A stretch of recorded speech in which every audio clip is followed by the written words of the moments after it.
In the year 800 AD, the largest, wealthiest city on earth wasn't Rome. It wasn't Constantinople, it was Baghdad, a city that didn't even exist 50 years earlier. While Charlemagne was being crowned in a modest stone church in Rome, struggling to read and write, the caliph in Baghdad presided over a city of more than 1 million people.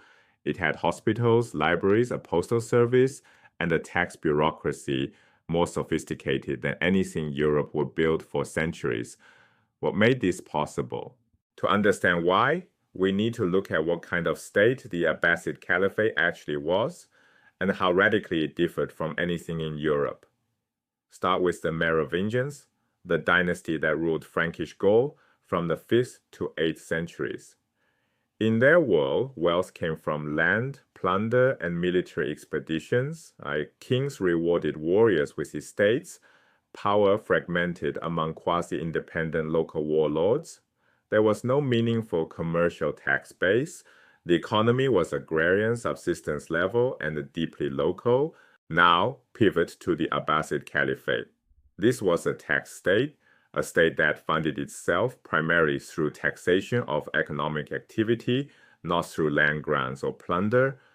The Caliphate drew revenue from a dynamic commercial economy, long-distance trade, urban markets, irrigated agriculture. And here's the critical structural difference. A professional civilian bureaucracy held supremacy over the military. Civilian supremacy means civilian administrators, not military commanders, hold ultimate authority. This wasn't a warrior aristocracy. It was an administrative state. Its officials were literate, numerate, and organized into departments that tracked revenue across thousands of miles. The only comparable state on earth at the time was Tang Dynasty China. Nothing in Europe came close. Geography mattered enormously. Persia had always sat between India and the Mediterranean world. For centuries, the Persian Empire was a rival to Rome and Byzantium, which meant it functioned as a barrier. Trade and ideas had to pass through hostile territory, subject to tariffs, suspicion, and war. But once Persia became part of the Caliphate, that barrier became a bridge. Baghdad was built near Ctesiphon, the old Persian capital, right at the confluence of the Tigris and Euphrates. It inherited Persia's crossroads position. Suddenly, a merchant or a scholar could travel from the Indus Valley to the Atlantic coast of Spain without crossing a single hostile frontier.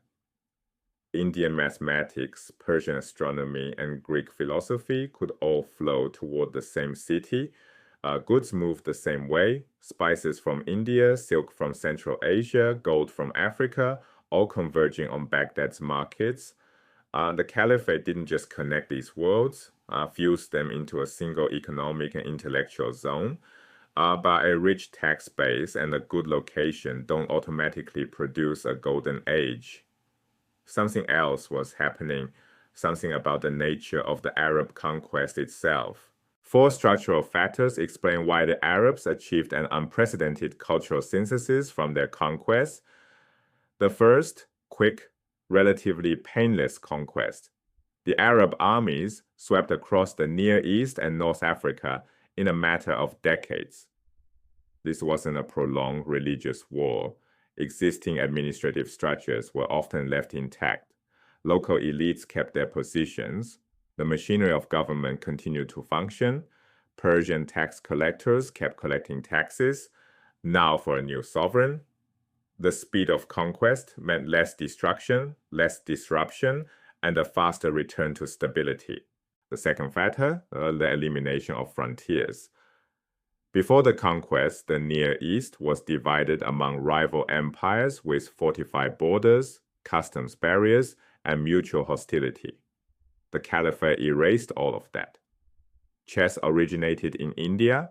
It traveled across the entire Caliphate, through Persia, into the Arab heartlands, across North Africa, and into Spain, without a single border check.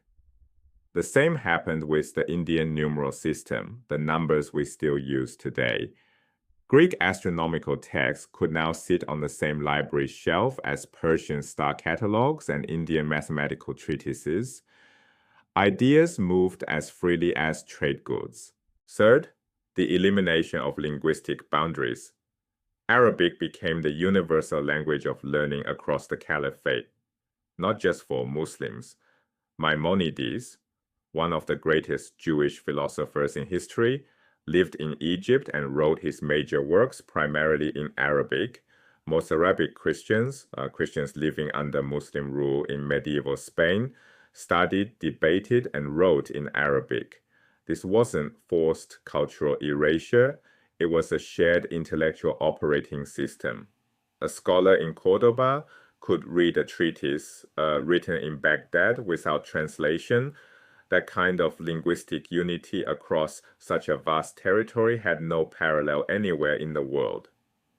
The fourth factor is the most subtle and the most important, the attitude of the conquerors toward the civilizations they absorbed. The historian Peter Brown captured it in a single phrase. The conquered civilizations were, in the Arabs' eyes, quote, a garden protected by our spears. The Arabs' supreme confidence in Islam meant they felt no threat from Greek philosophy, Persian art, or Indian mathematics they could absorb without anxiety. And the conquered populations? Many experienced Islamic rule as an improvement. Lighter taxes, less persecution, more stability. Brown's vivid line. As the storm of the Arab armies rolled over the horizon, the population of the Near East sat back to enjoy the sunshine.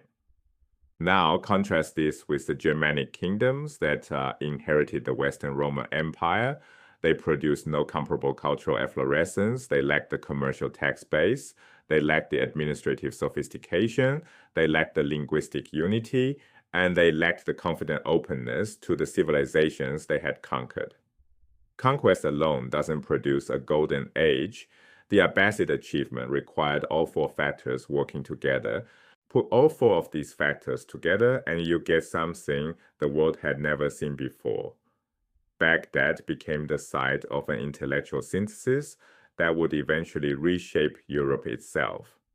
The Arabic numerals we use today are Indian numerals transmitted through the caliphate. Aristotle survived in Arabic translation before being reintroduced to Europe. The algebra, optics, and medical knowledge that fueled the later European Renaissance passed through Baghdad first. When we think of the Dark Ages, we're describing Western Europe alone. The center of global civilization in the 8th through 10th centuries was the Islamic world. Understanding why requires understanding the tax state, the open frontiers, and the confident cosmopolitanism that made it possible. Baghdad wasn't great because it was rich. It was rich because it was open. And it was open because its rulers believed their civilization was strong enough to absorb the best the world had to offer.